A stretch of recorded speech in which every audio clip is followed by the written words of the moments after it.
기업의 활동을 평가하거나 투자를 판단할 때 가장 널리 사용되는 개념은 이익률이다. 그렇죠. 이익률. 이익률은 기업이 얻은 이익을 분자로 놓고 그것을 기준치로 나누는 겁니다. 이익률은 무엇을? 이익을 분자로 놓고 그것을 기준치로 나눈 값입니다. 근데 기준치는 뭘로 정하느냐에 따라서 다르겠는데, 그런데 이익은 정의하는 방법에 따라 다양한 값이 존재하기 때문에 그에 따라 이익률이 달라집니다. 그러면 이 지문의 내용은 이거네. 기준치를 뭘로 삼을 수 있습니다.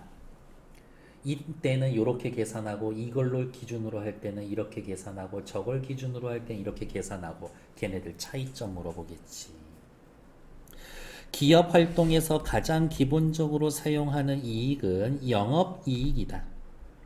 영업이익은 일정 기간 영업활동을 통해 발생한 매출액에서 매출 원가와 판매비, 관리비를 빼고 남은 이익을 말합니다. 영업이익은 매출액 빼기 매출 원가, 판매비, 관리비 등의 비용, 이렇게.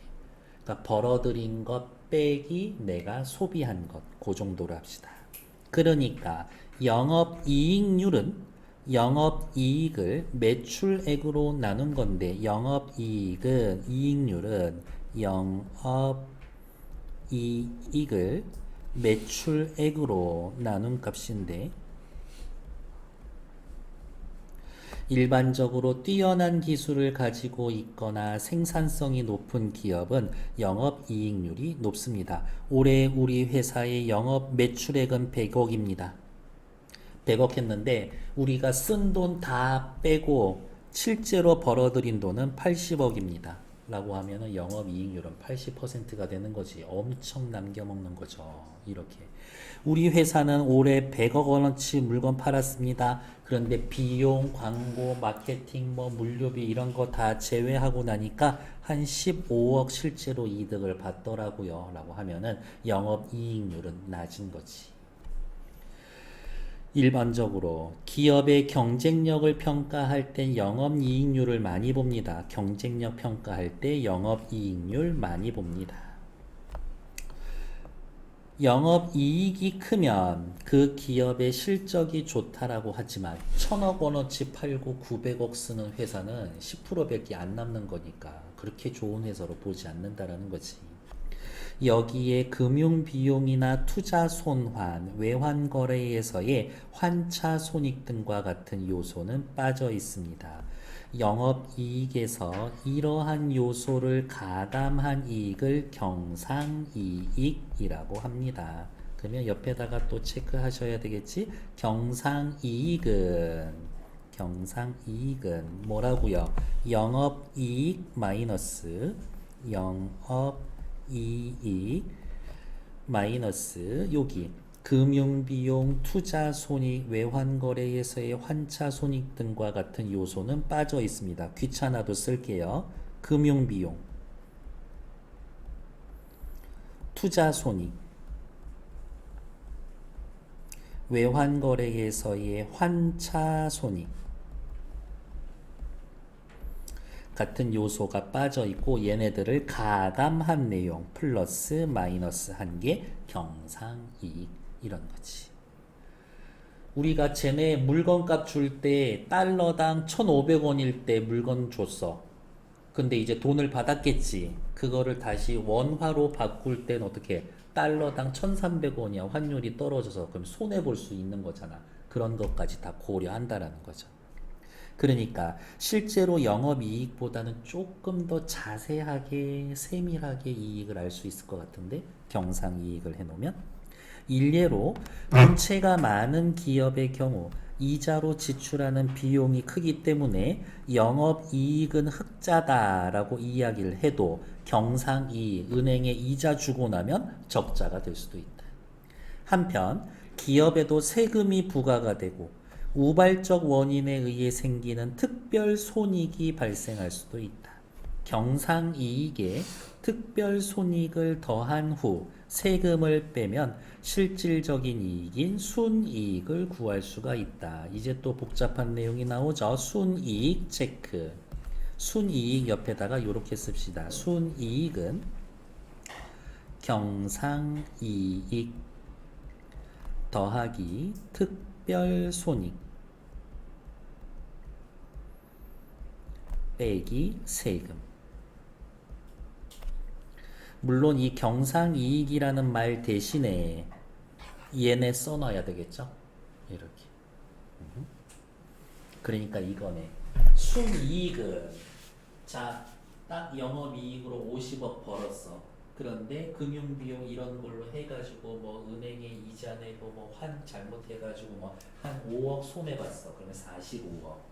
45억에다가 특별손익. 국가에서 이 업종에 보조금이 한 10억 원 들어왔어. 55억. 세금이 빠져나갔지 10억. 그럼 한 45억. 이렇게까지 계산한다는 거지. 순이익을 매출액으로 나눈 값을 순이익률, 일정 기간의 영업 성과에 대한 중요한 지표가 됩니다. 또 슬쩍 공식이 나왔죠. 순이익률은 순이익 나누기 매출액 하면 순이익률.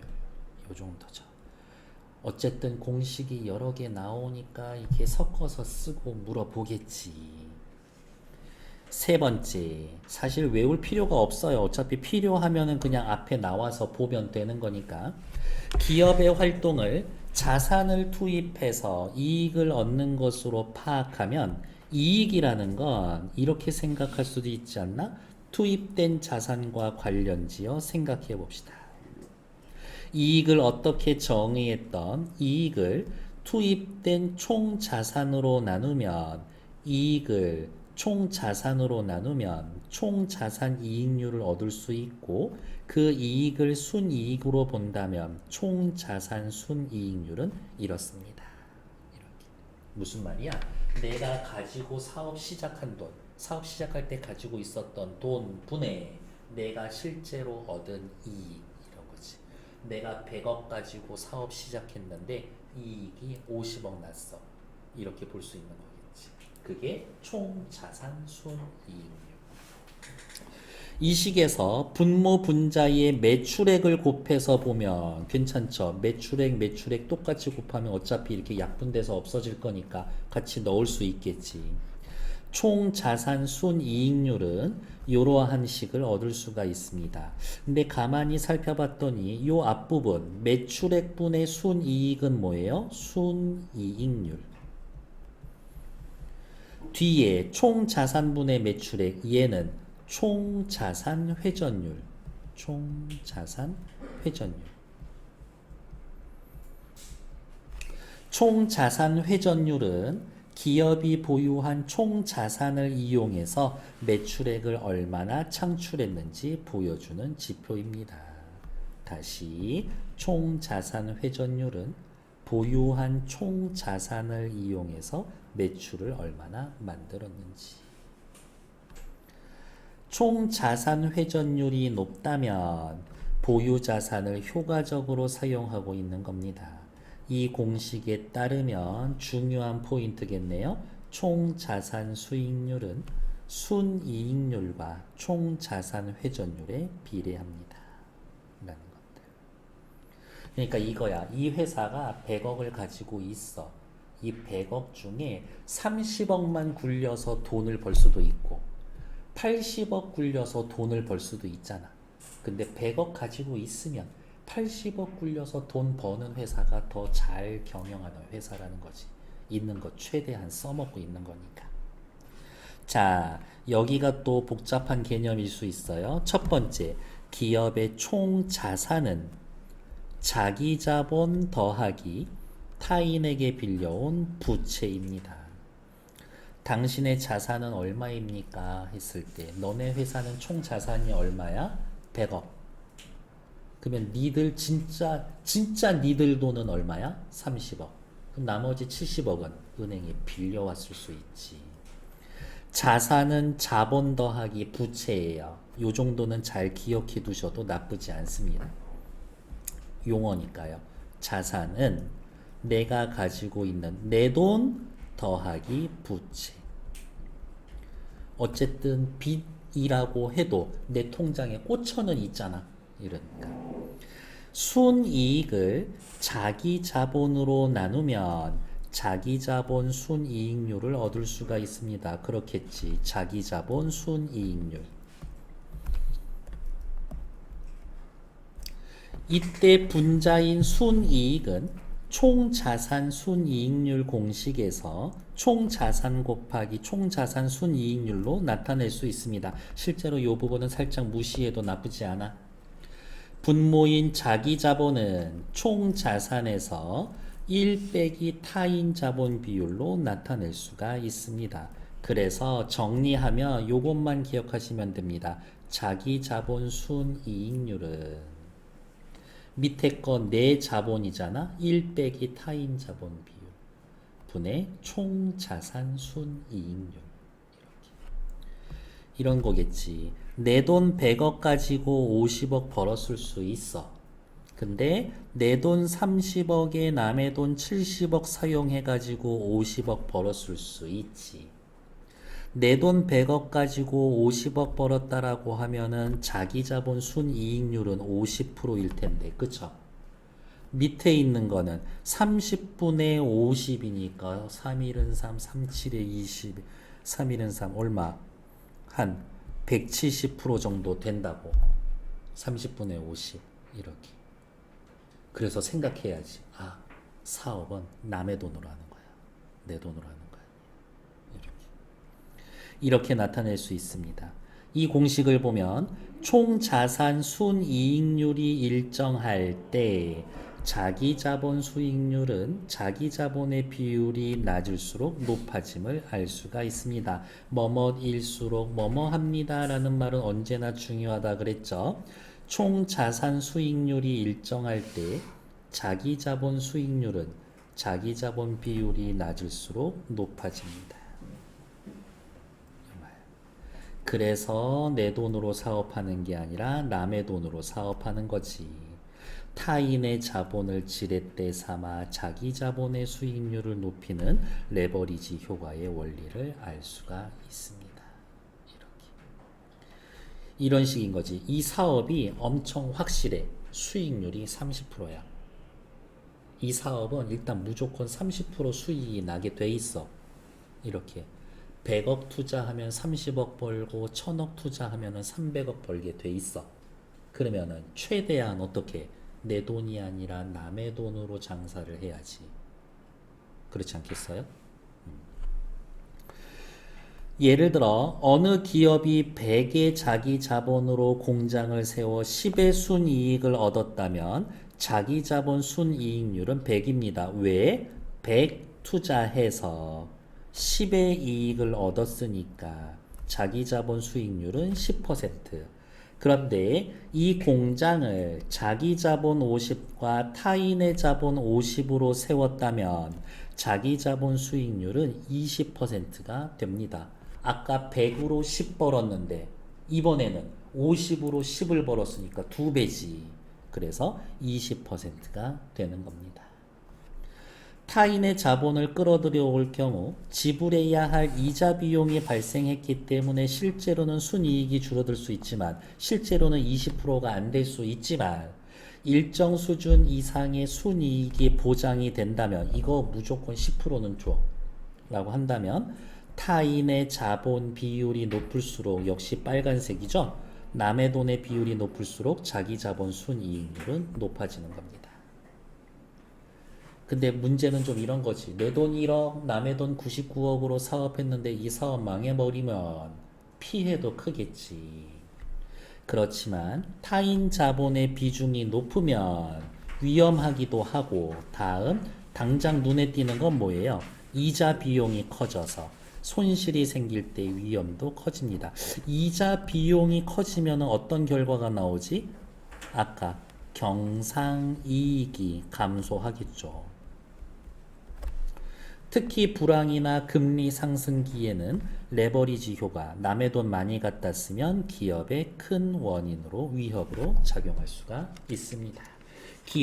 기업의 큰 위협으로 작용합니다. 왜? 남의 돈 많이 빌려 쓰면 쓸수록 이자가 많이 나가니까. 4번 문제 먼저 하나만 풀고 갈게요.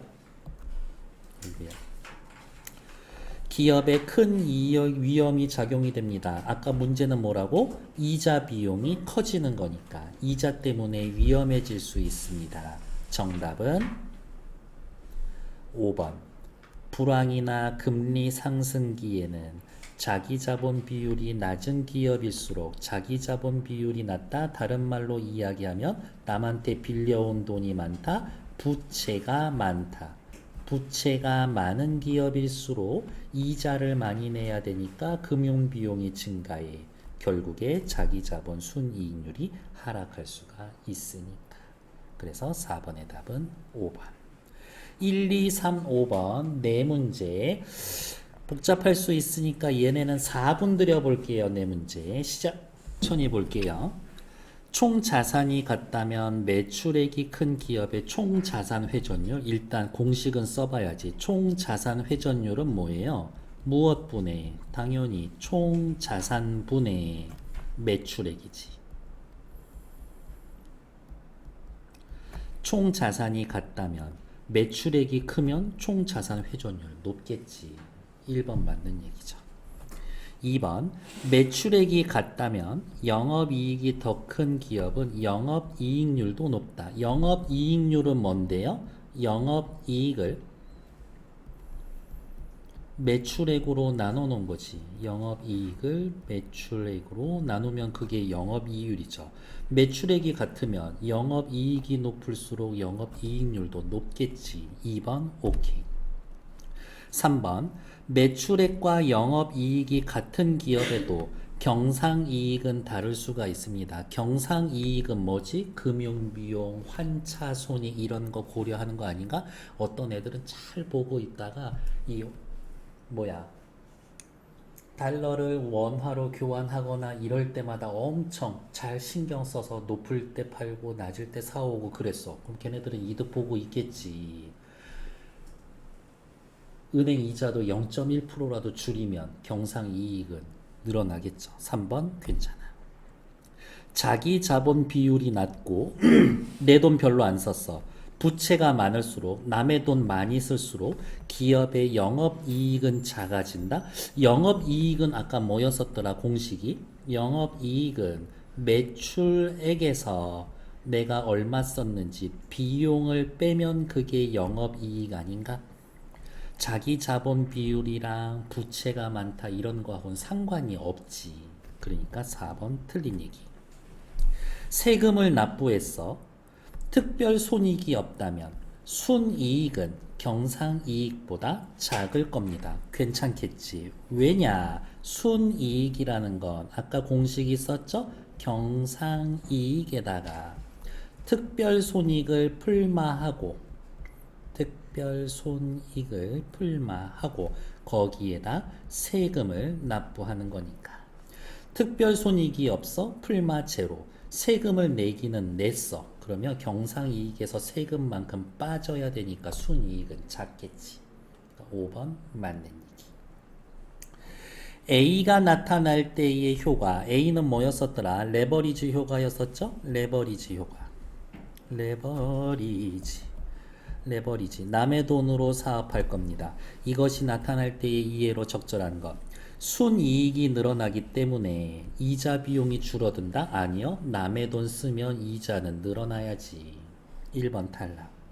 2번 자기 자본 비율이 높을 때보다 경상이익은 늘어난다? 아니요. 경상이익은 줄어들지. 왜? 남의 돈 빌리면 빌릴수록 이자가 나가니까. 3번 자기 자본 비율이 낮을수록 남의 돈 많이 갖다 쓸수록 자기 자본 수익률은 높아집니다. 그렇지. 남의 돈으로 돈 벌어 오는 거니까.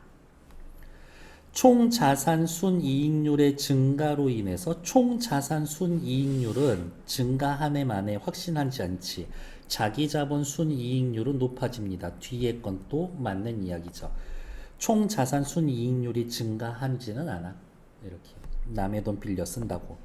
자기 자본 순이익률이 증가하기 때문에 오케이. 타인 자본이 필요하지 않다. 그럴 리가. 타인 자본을 사용했기 때문에 자기 자본 순이익률이 증가하는 건데. 그러니까 5번 틀린 얘기. 정답은 3번. A기업은 자기 자본 110억과 타인 자본 40억으로 설립이 되어서 영업활동을 확인했습니다. 그러니까 이 A기업의 자산은 50억인 거지. 자본 더하기 부채니까. A기업은 2022년 매출액이 50억이고 영업이익은 10억이었습니다. 타인 자본에 대한 이자는 5%인 2억을 지급했고 법인세로 2억을 납부한 후 순이익은 6억입니다. 50억 벌었는데 실제로 딱 남는 건 6억.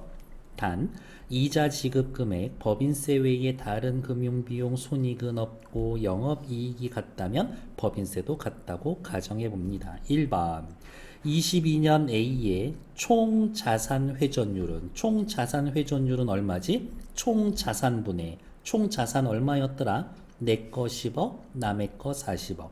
그래서 얼마 벌었지? 50억 벌었다라고 했죠. 총자산 회전율은 5가 아니라 1이지. 1. 2번 A기업의 자기자본 순이익률은 총자산 순이익률보다 큽니다. 그렇지. 남의 돈으로 장사했으니까 남의 돈이 더 많아. 그러면 총자산 순이익률은 클 수밖에 없지. 내 돈만 가지고 벌어들인 거니까요. 이자율이 10%였다면 나가는 돈이 많아졌단 얘기죠. 총자산 순이익률은 높아진다? 아니지. 낮아지지. 이자를 더 많이 내는데 이익률은 이익이 줄어드니까 이익률도 당연히 줄어들겠지. A기업의 총자산 50억이 모두 자기 자본이었다면 순이익은 감소했을 거다? 아니요. 오히려 50억이 모두 자기 자본이었다면 자기 자본 순이익률은 줄어들 수 있어. 하지만 또 뭐도 줄어들 수 있을까? 이자가 줄어들지. 이자가 0이야. 그러면 경상이익을 볼 거라고. 경상이익을 볼 거니까 순이익은 감소가 아니라 증가할 겁니다. 라는 것들. 왜? 이자가 0이니까. A기업이 23년 타인 자본을 10억으로 늘리고도 매출액과 영업이익이 2020년과 같았다면 영업이익률은 같지. 순이익률은 남의 돈 10억이 더 늘었는데도 매출액이 똑같다라고 하면 순이익률은 줄어든 거겠죠. 이렇게. 그래서 5번 틀린 얘기. 정답은 2번. 4번 같이 확인했었고요. 5번에 나와 있는 A는 누구예요? 5번에 A. 큰일 났네. 눈에 안 들어오냐? A 어디 있어요? 난리 났네. 아, 두 번째 단락에 있죠? 이러이러한 요소는 빠져 있다. 이러이러한 요소는 빠져 있습니다. 이러이러한 요소는 빠져 있어요. 여기에서의 빠져 있다라는 거는 뭐예요? 이러한 요소가 빠져 있습니다. 쉽게 이야기하면 빠져 있습니다. 뭔가 있을 게 없어.